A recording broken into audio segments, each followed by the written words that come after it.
जहां 57 के ऊपर कोई आउट नहीं था, 10 ओवर के अंदर 50 हुआ था, वहां पे एकदम से इंडिया बॉलर्स ऐसे कमबैक करते हैं, बुमराह ही कमबैक करता है। लेकिन ये जो उनसे बॉलर्स है ना, और जो इनमें एग्रेशन है, ये जेन्युइन फास्ट बॉलर्स वाली एग्रेशन देखने में नजर आती है।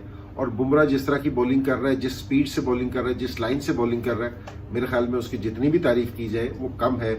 और ये दुनिया के सारे बड़े प्लेयर्स कह चुके हैं कि यार one of the best player तीनों फॉर्मेट का है इस टाइम। कोई भी बॉलर जो तीनों फॉर्मेट का सबसे बेस्ट है वो बुमराह है। अच्छी टेस्ट क्रिकेट टीम की बुनियाद क्या होती है, किस वजह से एक टेस्ट टीम जो है वो अच्छी समझी जाती है, और अभी वही देखने में मिल रहा है भारत के हिसाब से। क्योंकि भारत की बैटिंग जो है हिस्टोरिकली तो हमेशा से स्ट्रांग रही है, मगर जो फर्क डाला है वो बुमराह एंड कंपनी ने डाला है। बुमराह की बात बार बार मैं इसलिए कर रहा हूं क्योंकि जो उन्होंने बॉलिंग स्पेल कर दिया वो उसकी जो मिसाल है वो नहीं मिलती है। बुमराह और कुलदीप ने जो बॉलिंग कर छोड़ी है इस सरफेस के ऊपर, बड़े दिनों से इस वाले बुमराह का इंतजार था। हर कोई कह रहा था बुमराह विकेट नहीं ले रहा, बुमराह विकेट नहीं ले रहा, बुमराह ये नहीं कर रहा, बुमराह वो नहीं कर रहा। लो जी आ गया बुमराह, पंजा गाड़ दिया इस पे। Excellent from Bumrah. सिराज का भी अच्छा, Kuldeep Yadav he was good, और अक्षर पटेल भी एक विकेट उसने भी लिया है। बुमराह ने आज एक बार फिर से प्रूव कर दिया कि वो बुमराह क्यों है, क्योंकि बुमराह ने सीधा सीधा साउथ अफ्रीका को गुमराह कर दिया। और ये साउथ अफ्रीका की वो टीम है जो पाकिस्तान में पाकिस्तान को हरा कर गई है, और इंडिया में जाते इनकी पतलूनें ढीली हो गई। सबसे पहले तो बुमराह के लिए बहुत अच्छा परफॉर्म किया आपने, और आप जहां भी जाते हैं ना वहां पर आपका फाइफर कंफर्म होता है। और सारों से बड़ी जो चीज है ना, वो बुमराह की बॉलिंग है नहीं कि 5 आउट की है, तो उनका एग्रेशन है ना, वो मेन चीज है देखने वाली। मुझे खुद को लग रहा था कि भाई साउथ अफ्रीका ना 450 तक तो भाई आराम से ही जाएगा, क्योंकि 10 ओवरों में भाई 57 थे। फिर बुमराह की एंट्री होती है और बुमराह ने ऐसा बाजा बजाया साउथ अफ्रीका की टीम का कि भाई बंदा अकेला 5 विकेट लेके चला गया। और सारों से बड़ी जो चीज है ना, वो बुमराह की बॉलिंग है नहीं कि 5 आउट की है, जो उनका एग्रेशन है ना, वो मेन चीज है देखने वाली। बुमराह का आप ऑस्ट्रेलिया में देख ले रिकॉर्ड है, चार फाइफर्स हैं इसके वहां पर, ठीक है। इंग्लैंड के खिलाफ आप देख लें, गिल एग्जैक्टली गिल उनके बॉलर्स को तबाह करता है, ये उनके बैट्समैन को तबाह करके रख देता है, ठीक है। भाई इंडिया वाले तो बहुत खुश होंगे कि यार बुमराह के बगैर जो है ना, मुझे नहीं लगता कि इंडियन टीम इस तरह की परफॉर्मेंस दे सकती है बॉलिंग लाइन में स्पेशली। क्योंकि हमने व्हाइट बॉल क्रिकेट में भी बहुत दफा देखा, चाहे T20 हो, चाहे 50 ओवर की क्रिकेट हो या टेस्ट क्रिकेट हो, वो हमेशा क्रूशियल टाइम पे आके विकेट्स दिलाता है। उसकी लाइन लेंथ इतनी जबरदस्त, उस सिचुएशन के हिसाब से क्या बॉलिंग करता है। मतलब डिफिकल्ट एक्शन तो है, इसमें कोई दो राय नहीं है। इस एक्शन के साथ आपको जरा पिक करना बड़ा मुश्किल होता है, इतना नीट एंड क्लीन एक्शन नहीं, मुश्किल एक्शन।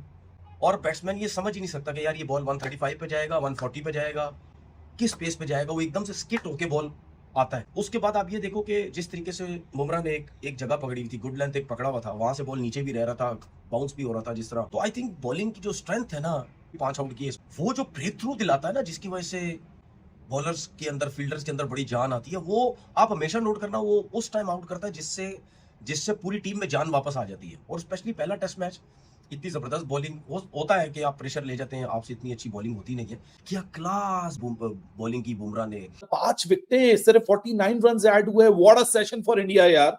एक एब्सोल्यूट, एक ऐसे सरफेस के ऊपर जिसपे टॉस जीत के पहले बैटिंग बनती थी, क्योंकि वक्त के साथ ये विकेट ने डिटोरिएट होना है। कल से इस विकेट को ड्राई रखा हुआ है, सरफेस पे घास जरूर मौजूद है, लेकिन या तो उल्टा पड़ गई स्क्रिप्ट भाई, या तो टॉस जीत के जो टेम्बा बवूमा ने बैटिंग का फैसला किया था वो भी यहाँ यू टर्न सिलसिला पड़ गया। हालांकि रायन रिकल्टन और जिस तरह शुरू का स्टार्ट हुआ था ईडन मार्कराम के बल्ले से, ऐसा लग रहा था कि साउथ अफ्रीका पाकिस्तान से जो मोटिवेशन लेकर आई है वो यहाँ डोमिनेट करेगी, लेकिन भाई इंडिया ने रेल पेल मचा दी है इस विकेट के ऊपर। वो किधर है, मोहम्मद सिराज नहीं चल रहा, वो ये नहीं हो रहा। अबे भाई तुम लोगों को टेस्ट क्रिकेट देखने का शौक बहुत है, लेकिन पेशेंस नहीं है।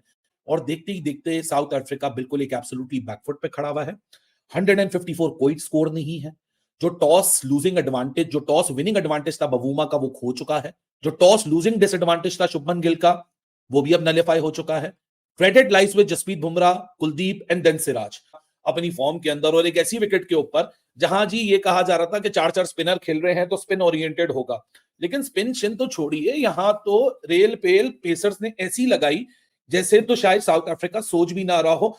जैसे ही वियान मुल्डर का विकेट आके कुलदीप यादव ने लिया और गेट्स ओपन हो गए वहां से। लेकिन phenomenal captaincy, excellent bowling and amazing body language, this is the core elements जो कि किसी भी टेस्ट टीम को चाहिए होते हैं सामने वाली टीम के ऊपर डोमिनेशन हासिल करने के लिए। और एग्जैक्टली इस सेशन के अंदर वैसा ही हुआ। बुमराह भी क्या चीज है यार, मतलब कि एक तो बॉलर तो खतरनाक है ही है, साथ अब बंदा भी खतरनाक हो गया है। जो उसने बवूमा को बोला, अबे बोना है ये आगे डैश, बुमराह ही कमबैक करता है। और बुमराह क्या करता है, Bumrah Aiden Markram, Ryan Rickelton को आउट करता है, उसके बाद कुलदीप यादव आता है, वो आउट करता है, एकदम से विकेटें गिरती हैं। और हुआ क्या कि साउथ अफ्रीका जो कि एक अच्छा खासा स्टार्ट उनको मिला, उसके बावजूद साउथ अफ्रीका के साथ क्या हुआ, साउथ अफ्रीका ऑल आउट हो गया 159 के ऊपर। बुमराह ने लिए फाइफर, एक और फाइफर मिल गया बुमराह को। तो यहाँ पे बुमराह की तो तारीफ बनती है, बॉलर तो इसमें कोई शक नहीं है, बहुत बड़ा बॉलर है। और हम देख रहे हैं कि वो मैचेस भी सारे लगातार खेल रहे हैं, तो उसकी जो कहता है ना बॉलिंग की खासियत में कोई जो कहता है ना कमी नहीं है। होता क्या है कि एलबीडब्ल्यू अपील होती है, बुमराह अपील करते हैं, बाबूमा जो होते हैं ना वो बच जाते हैं, तो ऋषभ पंत पीछे से खड़े होते हैं, तो ऋषभ पंत को कहते हैं अबे बोना भी तो है। कहने का मकसद ये था कि ऋषभ पंत कहता है ना ये ऊपर लगा, तो वो कहता है ये छोटा भी तो है ना, तो इसका छोटा जो होगा वो जो लंबा एक 6 फीट का प्लेयर होगा और एक 5 फीट का प्लेयर होगा। तो इससे आप खुद कंपैरिजन कर लें कि अगर उसको बॉल ऊपर लग रहा है तो कोई लंबे बल्लेबाज को वो जो बॉल होगा वो नीचे लगेगा। तो उसका कहने का मकसद ये था कि रिव्यू लिया जा सकता है। तो दूसरे सेशन में इंडिया ने अच्छा खासा कंट्रोल हासिल कर लिया, और कंट्रोल क्या, they are right at the top of South Africa. South Africa they are struggling big time. तो विकेटें ठीक ठाक गिर गई हैं, 5 विकेटें इस सेशन में गिरी हैं साउथ अफ्रीका की, और उनको कोई समझ नहीं आई। Indian bowlers specially Bumrah, what a bowler he is, उसने कमाल किया है। फिर सिराज भी इस लास्ट वाले स्पेल में आया, बहुत बेहतरीन बॉलिंग करवाई है उसने भी। Kuldeep Yadav he was good. तो अब किसको खेलें, किससे बचें, किससे जाके कोई थोड़ी सी बचत हो जाती है, अगले स्पेल में आके फिर वो आउट कर जाता है। तो India they have so many wicket taker bowlers, एक के बाद एक, एक के बाद एक। तो अब साउथ अफ्रीका के पास कोई हल नहीं है। जाहिर है कि ये कोई बड़ा टोटल नहीं है, ये काफी छोटा टोटल है। तो इंडिया ने बहुत ही लाजवाब किस्म का कमबैक किया है। सारे बॉलर्स अच्छा ही कर रहे हैं, to be very honest. Jadeja 8 ओवरों में 13 रन कोई भी नहीं दिए, बिल्कुल कंजूसी के साथ दबा के रन दिए ही नहीं। उनके सुपरस्टार जसप्रीत बुमराह एक बार फिर से फॉर्म में वापस आ चुके हैं, विच मींस ये पिछले 3-4 टेस्ट मैचेस में जो बुमराह की परफॉर्मेंस थी वो बुमराह को डिफाइन नहीं कर पा रही थी, वो उसका ऑरा डिफाइन नहीं कर पा रही थी। लेकिन आज बुमराह एक बार फिर से चाहे वो बॉलिंग करके दिखाए जिसके लिए वो हमेशा से जाने जाते थे। पूरी साउथ अफ्रीकन टीम की ऐसी की तैसी फेर दी। साउथ अफ्रीकन क्रिकेट टीम जो कि इस टाइम के ऊपर बहुत बड़ी क्रिकेट टीम बन रही थी, पाकिस्तान में आकर पाकिस्तान को हराया, लेकिन जब इंडिया गए तो उनकी पतलूनी गीली हो गई, क्योंकि साउथ अफ्रीका 159 के ऊपर ऑल आउट हो गई। 159 के ऊपर पूरी साउथ अफ्रीकन टीम घोड़े पे चढ़ गई और इंडिया ने उनको पकड़ के औकात याद दिला दी। हुआ कुछ यूं कि जब साउथ अफ्रीका बैटिंग के ऊपर आई तो लग रहा था कि भाई आज बड़ा लंबा टोटल बनाने वाले हैं साउथ अफ्रीका वाले, ये कुछ अलग ही नेक्स्ट लेवल की चीज करने वाले हैं जो कि हमें आज तक नहीं देखने को मिली। उसके बाद फिर अचानक से जसप्रीत बुमराह आते हैं और आते ही वो मां बहन एक कर देते हैं। पहली 2 विकेटें दोनों जसप्रीत बुमराह ने ली, 2 विकेटें दोनों बुमराह ने ले ली। लेकिन जो रिकॉर्ड बना है वो बना है बुमराह का, क्योंकि इकोनॉमी रेट इनका सिर्फ 1.90 का रहा है। हालांकि ओवर सबसे ज्यादा बुमराह ने कराए हैं, 14 ओवर जसप्रीत बुमराह ने बॉलिंग कराई है, जिसमें सबसे ज्यादा मेडन्स जसप्रीत बुमराह के हैं। और 5 उन्होंने मेडन का है, सिर्फ 27 रन देकर 14 ओवर में 5 विकेटें हासिल की और इकोनॉमी रेट सिर्फ 1.90 का है। ये बुमराह का ऑरा डिफाइन करता है, ये बताता है कि बुमराह कितने बड़े लेजेंड हैं, ये बताता है कि बुमराह का करियर खत्म नहीं हुआ है। इंडियन बॉलर्स ने एक बार फिर से ये चीज प्रूफ की कि दुनिया की तमाम सबसे बड़ी टीमों में सबसे बड़ी बॉलिंग इस टाइम पर इंडिया की है। क्योंकि पाकिस्तान को तो खैर हम इसमें गिनते ही नहीं है, टेस्ट खेलना भी हमको आता नहीं, हम सीखेंगे तो फिर हम भी सीख जाएंगे फास्ट बॉलिंग करना। लेकिन फिलहाल टेस्ट में पाकिस्तान का दूर दूर तक नामो निशान नहीं है, जबकि इंडियन क्रिकेट टीम इस टाइम के ऊपर टेस्ट में बहुत शानदार तरीके से चल भी रही है और 159 के ऊपर सामने वाली अपोजिशन टीम को रोक भी रही है। लेकिन यहाँ जस्सी भाई, दुनिया का कोई ऐसा कोना नहीं है जहां इस बंदे का ऑरा नहीं चला। आज आप चेक करें, 27 रन के ऊपर 5 खिलाड़ी आउट, जिसमें मार्करम है, रिकल्टन है, डिजोर्स या महाराज है और हार्मर है। और उस बंदे ने जैसा कि आज परफॉर्म किया है, उसने बता दिया कि राइट नाउ दुनिया क्रिकेट का कोई सबसे जबरदस्त, सबसे ग्रेटेस्ट बॉलर है तो भाई वो जसप्रीत बुमराह है। रिमेंबर द नेम इस बंदे का रखें।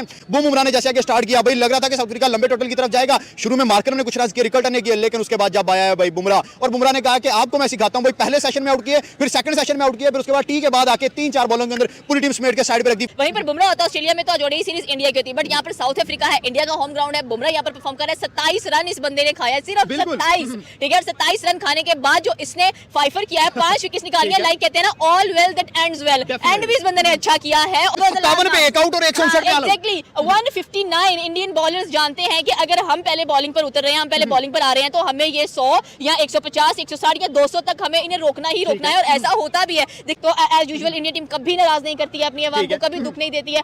नमस्कार दोस्तों, जय हिंद। दोस्तों जैसा कि आपने वीडियो में देखा कि कैसे पाकिस्तान मीडिया ने बुमराह की जमकर तारीफ की है, और बनता भी है क्योंकि बुमराह ने आज रिकॉर्ड फाइपर लिए हैं सेना के खिलाफ, क्योंकि सेना कंट्री के खिलाफ बुमराह ने 13 फाइपर ले चुके हैं, और ऐसा कोई भी बॉलर नहीं है कि इतना ज्यादा फाइपर सेना कंट्री के खिलाफ लिए हो। तो ये एक अनोखा रिकॉर्ड बुमराह के नाम आज दर्ज हो गया, और वो भी जिस तरीके से आज गेंदबाजी करके साउथ अफ्रीका के खिलाफ दिखाए, क्योंकि बुमराह ही थे जो साउथ अफ्रीका की इस जो रन जिस तेजी के साथ रिकल्टन लगा रहे थे, और 10 ओवर में हालांकि 57 रन साउथ अफ्रीका हो चुका था, लेकिन उसके बाद जो रिकल्टन को बोल्ड किया, उसके बाद पूरा का पूरा गेम गेम का पासा ही पलट गया और उसके बाद फिर से एक विकेट उन्होंने लिए और उसके बाद तो एक के बाद एक विकेट लेते चले गए। इंडियन बॉलर्स रुकने का नाम ही ले लिया और ताश के पत्तों की तरह बिखर गई साउथ अफ्रीका की जो इनिंग्स थी। मैच 150 जो 8 के रन के ऊपर साउथ अफ्रीका ऑल आउट हो गई, जो कि कुछ भी नहीं है। और यहाँ पर स्ट्रगल करते हुए नजर आई बुमराह की हर एक बॉल पे साउथ अफ्रीका के ऊपर जो बैट्समैन थे। और टिम्बा बुमराह को आज जिस तरीके से एक अग्रेशन के साथ बुमराह ने जो उनको LBW में कहा, उसको लेकर काफी गहमागहमी हुई, मतलब सोशल मीडिया में।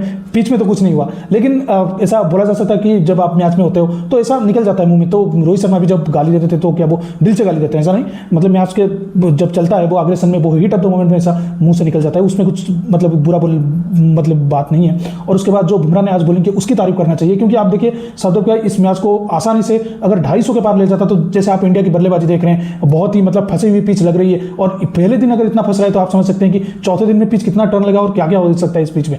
तो अगर 250 क्रॉस कर जाते तो साउथ अफ्रीका तो कितना बड़ा ये होता। लेकिन इंडियन और बॉलर ने, कह सकते हैं खासकर बुमराह ने और कुलदीप ने रोक कर रख दिया साउथ अफ्रीका की इस पारी को। तो दोस्तों इस वीडियो में इतना ही। वीडियो अच्छा लगा तो जरूर लाइक कर दीजिए, चैनल को सब्सक्राइब बटन जरूर दबा दीजिए ताकि हमारा लेटेस्ट वीडियो 20% आप मिस ना कर सकें। मैं रुकता हूं जल्दी में नई वीडियो के साथ, तब तक के लिए जय हिंद, वंदे मातरम।